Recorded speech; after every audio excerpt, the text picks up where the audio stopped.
Wanita yang seperti bagaimana atau istri yang seperti bagaimana yang akan mendapatkan pahala sampai sebesar ini, Masya Allah ya. Kebetulan di sini Teteh membawa kitab Adabun Nisa ya, menurut Syekh Abdul Malik bin Habib bisa dilihat pada juz pertama. Wa ayyu mamra'atin, di mana ada seorang istri farasyad li zaujiha, kemudian menghamparkan bagi sang suaminya. Nah, di sini yang memasukkan ke dalam syurganya Allah farasyad, menghamparkan. Menghamparkan apa nih Teteh? Sang istri sudah mempersiapkan tempat tidur bagi sang suaminya, dibersihkan, dinyamankan dulu area ruangan tempat tidur sang suami kita.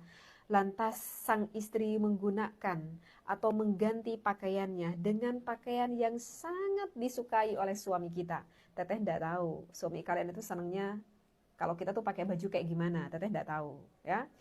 Kemudian kita sebagai seorang istri sedikit merias muka kita agar tampak terlihat cantik bagi suami kita dan mewangikan tubuh kita itu.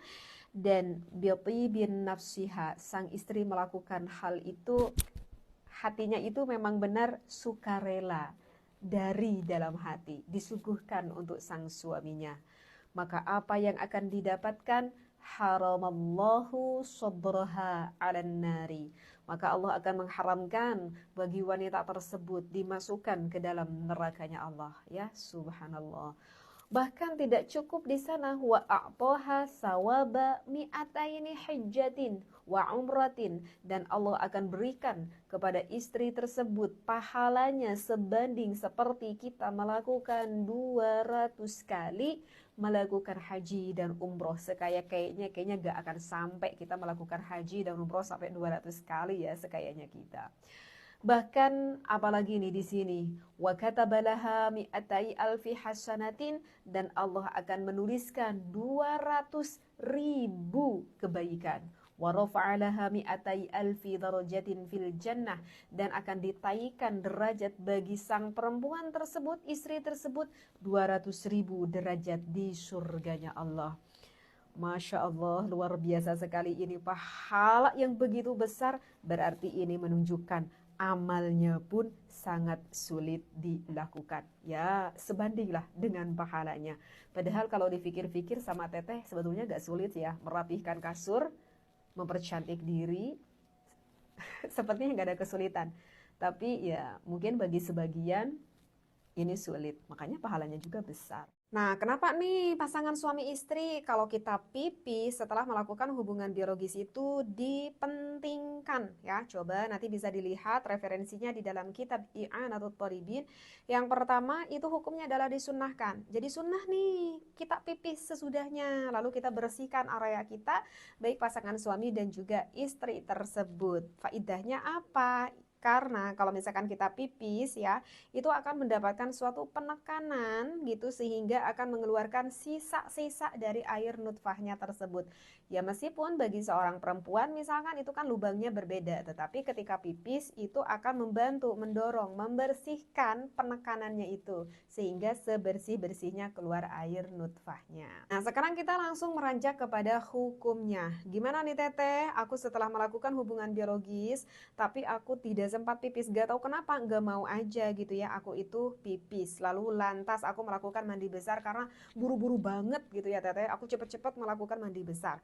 Nah setelah aku beres melakukan mandi besar, ceritanya aku sholat nih Teteh gitu ya. Nah udah beres sholat, atau misalkan ketika sholat, aduh apa ini kok kayak ada lagi basahan yang keluar.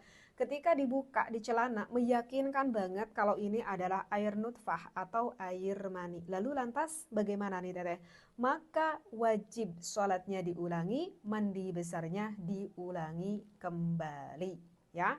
Kecuali kalau misalkan kamu sebelum melakukan mandi besarnya, kamu itu sempat untuk pipis dulu, didiamkan dulu, benar-benar diyakinkan dulu keluar sisa-sisa air nutfah semuanya. Lalu lantas kamu melakukan mandi besar. Nah, ketika udah beres mandi besar kok ada lagi sedikit cairan ini yang keluar. Ternyata ketika dilihat, wah bener, aku yakin banget kalau ini adalah air mani atau air nutfah. Nah, kalau kasus seperti ini tidak wajib lagi melakukan mandi besar. Oleh karena itu, Jangan disepelekan pipis setelah melakukan mandi besar. Setelah kita tahu akan hukum ini. Kebutuhan seorang suami tentu banyak sekali dan kita sebagai seorang istri sedikit-sedikit perlahan-lahan kita harus memahami ya apa sih kebutuhan suami kita. Nah ini ada salah satu kebutuhan yang sangat penting banget yang dibutuhkan oleh suami kita. Apa itu? Apakah wahai para istri sudah tahu kalau suami itu adalah sebagai pusat birahi?